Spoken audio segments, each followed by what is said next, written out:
جس سے اللہ ناراض ہو وہ سب سے بڑا گناہ ہے. پھر ہم کون ہوتے ہیں اس سے چھوٹا گناہ کہیں, اس سے بڑا گناہ کہیں جس سے اللہ ناراض ہو جائیں؟ اور گناہ جتنے ہیں سب سے اللہ ناراض ہوتا ہے. حضرت داموس یہ کون ہے؟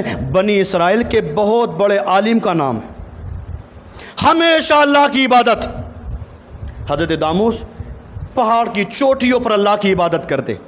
ایک مرتبہ اپنے گھر سے جھپڑی سے باہر آئے, چاروں طرف نگاہ دوڑائی, اور نگاہ دوڑانے کے بعد حضرت داموس نے صرف من ہی میں, دل ہی میں یہ بات رکھی, کاش کتنا اچھا ہوتا کہ اس پہاڑیوں کے اوپر سبزہ ہوتا, درخت ہوتے, اچھی اچھی ہوائیں چلتی, چاروں طرف دریا ہوتے. حضرت داموس نے کہا کچھ نہیں, فقط دل کے اندر یہ خیال ہے کتنا ہی اچھا ہوتا, پہاڑ پر درخت ہوتے, ٹھنڈی ہوائیں ہوتی, چاروں طرف پھل ہوتے, دریا کا پانی ہوتا. حضرت داموس ابھی دل میں سوچ ہی رہے تھے, بڑے لوگ ہوتے ہیں تو ان کی پکڑ بھی جلدی ہوتی ہے, بڑے لوگوں کی پکڑ بھی جلدی ہوتی ہے. حضرت داموس نے ابھی دل میں اتنا سوچا تھا, اللہ کی طرف سے القاء ہوا ان کے دل پر, داموس تم نے آداب بندگی چھوڑ کر ہمارے مشیر بن گئے, بندگی کو چھوڑ کر ہمیں مشورہ دو گے تم کہ کون سی چیز اچھی ہے کون سی چیز بری ہے. اب ہماری بنائی ہوئی چیز میں تمہیں نقص نظر آتا ہے, تمہیں کمیاں نظر آتی ہے, تم نے بندگی کو چھوڑ دیا اور ہمیں مشورے دے رہے ہو. اللہ اکبر. آج ہم بھی تو کہتے ہوتے ہیں کہ آج ٹھنڈی کتنی ہے, آج گرمی کتنی ہے. ٹھنڈی کس کی طرف سے ہے, گرمی کس کی طرف سے ہے؟ ہم کس کی بنائی ہوئی چیز پر شک کر رہے ہیں, کس پر نقص نکال رہے ہیں؟ حضرت داموس نے کہا کچھ نہیں تھا, صرف دل میں سوچا تھا, دل میں سوچنا تھا. اللہ کی طرف سے القاء ہوا, تم نے آداب بندگی چھوڑ دیا, ہمارے مشیر بن گئے, ہمیں مشورہ دو گے, ہمارے کام میں نقص نکالو گے. اللہ اکبر. حضرت داموس کے دل میں جیسے یہ بات القاء ہوئی, رونے لگے, توبہ و استغفار کرنے لگے. کئی دن تک روتے رہے, استغفار کرتے رہے. کئی دن کا عرصہ گزرا. ایک دن حضرت داموس نے اللہ کی بارگاہ میں عرض کیا, اے اللہ, جب تک واضح طور پر, جب تک کھلا مجھے معلوم نہیں ہو جائے گا کہ تو نے میری اس بات پر مجھے معاف کر دیا ہے, تب تک کھانا بھی نہیں کھاؤں گا, پانی بھی نہیں پیوں گا. کبھی ہم نے بھی چھوڑا, کبھی ہم بھی اتنے پریشان ہوئے. اللہ اکبر. حضرت داموس رب کی بارگاہ میں عرض کرتے, مالک نہ کھانا کھاؤں گا نہ پانی پیوں گا. کئی دن کا عرصہ گزرا. یہ بڑے لوگ ہیں, ان کی آزمائش بھی اتنی کٹھن ہوا کرتی ہے. حضرت داموس کئی دن کا عرصہ گزرا, نہ کھانا کھاتے ہیں نہ پانی پیتے ہیں. ایک مرتبہ آپ کے اسی علاقے میں ایک امیر انسان نے دعوت رکھی, حضرت داموس کو بھی بلایا. حضرت داموس پہنچے, لوگوں نے بہت اصرار کیا, حضور کھانا کھائیے. آپ نے کہا میں نہیں کھاؤں گا. لوگ اصرار کرتے جا رہے ہیں, آپ انکار کرتے جا رہے ہیں. جب بہت سلسلہ آگے بڑھا تو لوگوں نے پکڑ لیا, اور پکڑنے کے بعد کہا, داموس یہ تو بتاؤ کھانا کیوں نہیں کھا رہے ہو؟ حضرت داموس نے ساری بات سنا دی کہ یہ بات میرے دل میں آئی تھی, پھر اللہ کی طرف سے یہ القاء ہوا تھا. اب جب تک واضح طور پر مجھے معلوم نہیں ہو جائے گا, میں کھانا بھی نہیں کھاؤں گا, پانی بھی نہیں پیوں گا. لوگ تھے, کم عقل لوگ تھے, کم عقل لوگوں نے یہ بات سنی, ہنسنے لگے, مذاق اڑانے لگے. داموس اتنی سی بات پر تم نے کھانا پینا چھوڑ دیا ہے. اب وہ انسان کہنے لگے, داموس کھانا کھا لو, تمہارے اوپر جتنا عذاب آئے گا ہم سارے لوگ مل کر تقسیم کر لیں گے. تمہارے اوپر جو عذاب آئے گا ہم مل کر آپس میں تقسیم کر لیں گے. بس ان لوگوں نے عذاب کو ہلکا سمجھا. رب کی طرف سے حضرت داموس کی طرف القاء ہوا, داموس فوراً اس بستی کو چھوڑو, ابھی ہم جتنے لوگ یہاں موجود ہیں سب کو تباہ کر دیں گے. فوراً بستی کو چھوڑو, جتنے لوگ ہیں سب کو تباہ و برباد کر دیں گے. ان لوگوں نے میرے عذاب کو ہلکے میں لیا. ان بطش ربک لشدید. بندے تیرے رب کی پکڑ بہت سخت ہے, جب وہ پکڑتا ہے دنیا کی کوئی طاقت بچا نہیں سکتی. بنی اسرائیل کے ایک انسان نے گناہ کیا. آج ہم یہ سوچتے ہیں مولانا ہم گناہ کرتے ہیں, لیکن ہمارے پاس بینک بیلنس دیکھو کتنا ہے, مکان دیکھو کتنا عالیشان ہے, گھر دیکھو ہمارا, ساری چیزیں دیکھو, ہمارے پاس ساری چیزیں موجود ہیں, ہمارے پاس کمی کیا ہے؟ اگر ہم نافرمان ہوتے اللہ یہ چیزیں ہم سے لے لیتا. سنو, بنی اسرائیل کا ایک آدمی بہت لگاتار عبادت کرتا تھا. ایک دن اس سے گناہ ہوا. گناہ ہونے کے بعد نعمتیں اور بڑھ گئی, گناہ ہونے کے بعد نعمتیں اور بڑھ گئی. اب اسی بندے نے اللہ کی بارگاہ میں عرض کیا, مالک میں نے گناہ سے پہلے بھی جتنی بار تیرے کو یاد کیا, جتنی بار تجھے یاد کیا, نعمتیں میرے پاس کم تھی, لیکن گناہ کے بعد دیکھ رہا ہوں کہ میرے پاس نعمتیں زیادہ ہے. مالک گناہ کے بعد تو راضی ہوتا ہے یا ناراض ہو جاتا ہے؟ رب کی طرف سے آواز آئی, بندے نعمتیں تو تیرے پاس سب کچھ ہے, یہ بتا جب سے تو نے یہ کام شروع کیا ہے, یہ گناہ کا کام جب سے تو نے شروع کیا ہے, اس دن سے لے کر آج تک میں نے تجھے دعا کی توفیق دی؟ سوچ لے، نعمتیں تو دی، کھانا پانی تو دیا، لیکن یہ بھی سوچ کہ اتنے ٹائم میں نے تجھے دعا کی توفیق دی۔ صاحبو یاد رکھنا، اللہ جب ناراض ہوتا ہے اناج نہیں چھینتا ہے، اللہ جب ناراض ہوتا ہے بینک بیلنس نہیں چھینتا ہے، ہاں اللہ جب ناراض ہو جاتا ہے سجدوں کی توفیق چھین لیتا ہے، دعا کرنے کی توفیقیں چھین لیتا ہے۔ ہم پریشان ہو جاتے ہیں لیکن ہمارے ہاتھ اٹھتے نہیں، مصیبتوں میں گرفتار ہو جاتے ہیں لیکن مسجد ہم آ نہیں سکتے، کیوں؟